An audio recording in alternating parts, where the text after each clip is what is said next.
Good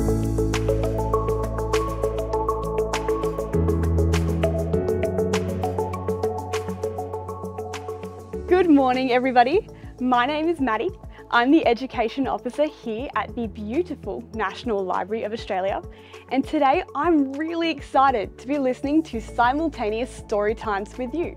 As we begin today, I would like to start by acknowledging Australia's First Nations people, the first Australians, as the traditional owners and custodians of the land, and pay my respects to the elders, past and present, and through them to all Australian Aboriginal and Torres Strait Islander people. I would also like to acknowledge that First Nations people are among the world's very first storytellers and collectors, which provides us with a really important connection to this incredible building and to the story that we're going to be looking at in just a few moments. Now, today is a special day because each year the Australian Library and Information Association chooses a book for people all over the country to read together at the exact same time, which is why we're all here. And we are really lucky because Mike has agreed to help us with this. Thank you, Mike. You're welcome. Now, before we get started, let me tell you a bit about Mike. Mike is one of the knowledgeable and passionate people who works here at the National Library of Australia's bookstore, and he's going to help us read our book today. So before we get into all of that, let's learn a little bit more about him and what it's like to work here at the National Library of Australia. So Mike, what is your favourite picture book? Whoa, I've got a lot of favourite picture books. Right now, my favourite picture book is Snap by Anna Walker. Beautiful pictures about the hectic day in the life of a little frog. A Amazing. Delightful story. That is delightful. My next question for you is, what is your favourite thing about working at the National Library of Australia? Oh, wow. Look, I've always loved reading and finding things out, and so to work at a place where that's what everybody here does all day is just a joy. Yeah, I can imagine. That'd be amazing. Now, my last question is pretty tricky.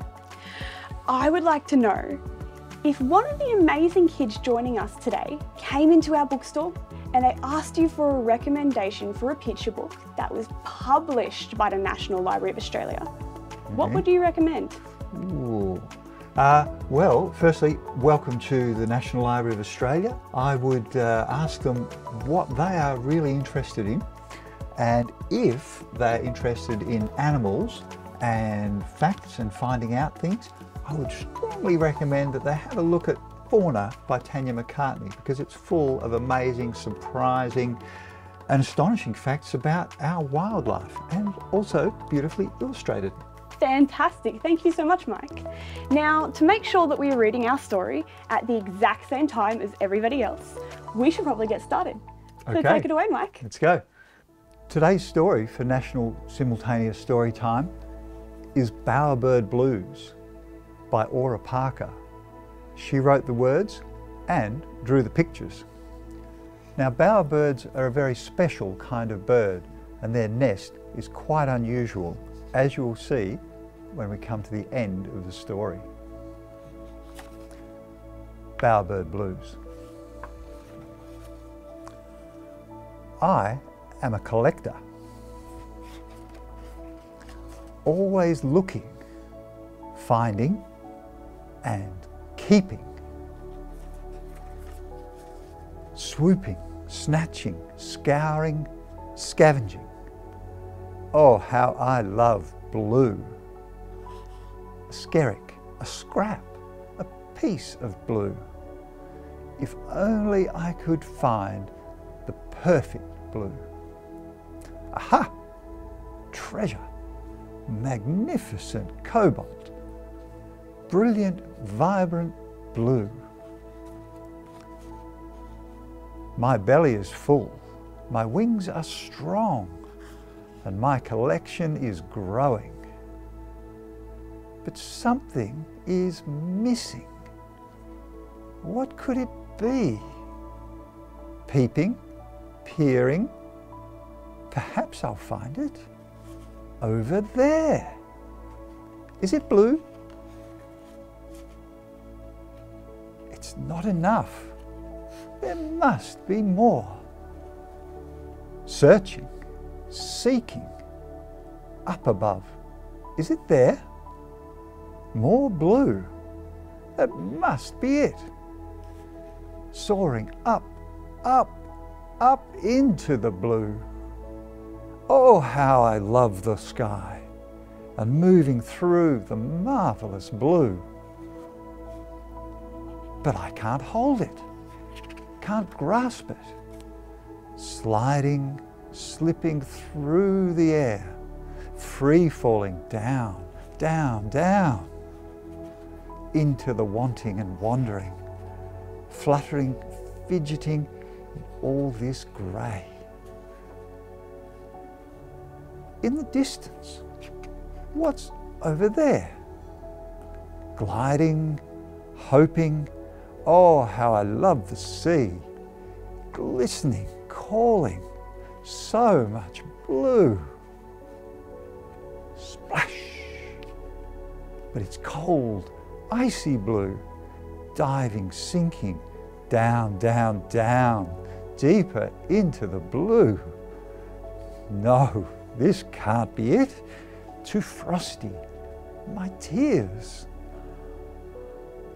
Will I ever find it? My eyes open to the light of a new day.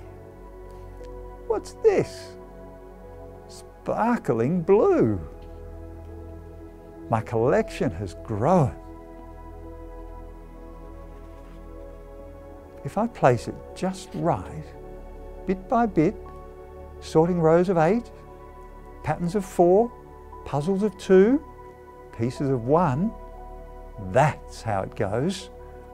Prancing, dancing, add a tiny splinter, twig upon thread, leaf upon grain, bibs and bobs building up, up.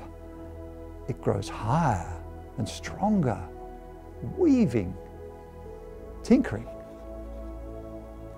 Finally, a place of my own made from the wonderfulness of blue from far and wide. I feel stronger too, and closer to discovering what's missing. Hush! A crackling and rustling in the leaves. What could it be? This is it. I found it at last. All this time, it wasn't blue. It was you. Always you.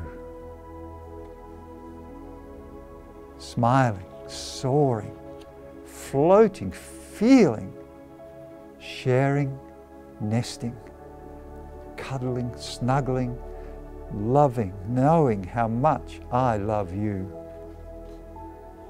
You are more than blue can ever be.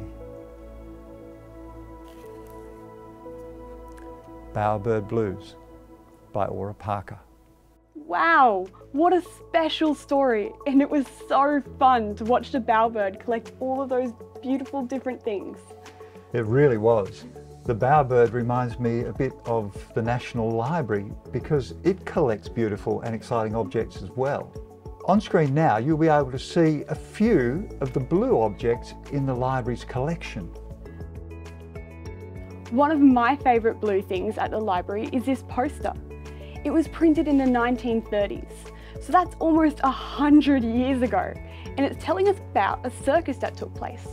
I really like how happy everyone looks and all the small details in her costume. What are some objects that you like, Mike? Well, the library holds a lot of maps and people are fascinated by the map collection. And before Matthew Flinders mapped Australia more than 200 years ago, Dutch sailors mapped the country even earlier. I'm fascinated by how they did that, which is why I find this map so interesting and really quite beautiful. Another surprising object is this photograph of the Carlton football team from almost 100 years ago. The photo is actually a cover image for the team's official song, which they still sing today. Thanks, Mike. The National Library of Australia definitely has some interesting blue things in its collection. It certainly does. Well, Mike, we are almost out of time, So thank you so much for reading Simultaneous Storytime with us today and for teaching us just a little bit more about the beautiful National Library of Australia. It's been a joy to read the book and to share it with everyone and to talk about the beautiful National Library of Australia. Hope that you enjoyed our time reading together and that you will continue to share beautiful stories like Bowerbird Blues with the people around you. If you would like to learn more about Simultaneous Storytime or find out more related activities, you can head on over to the Australian Library and Information Association's website, where you will find lots of fantastic resources. Once again, thank you for watching, and we hope to see you all really soon at the National Library of Australia.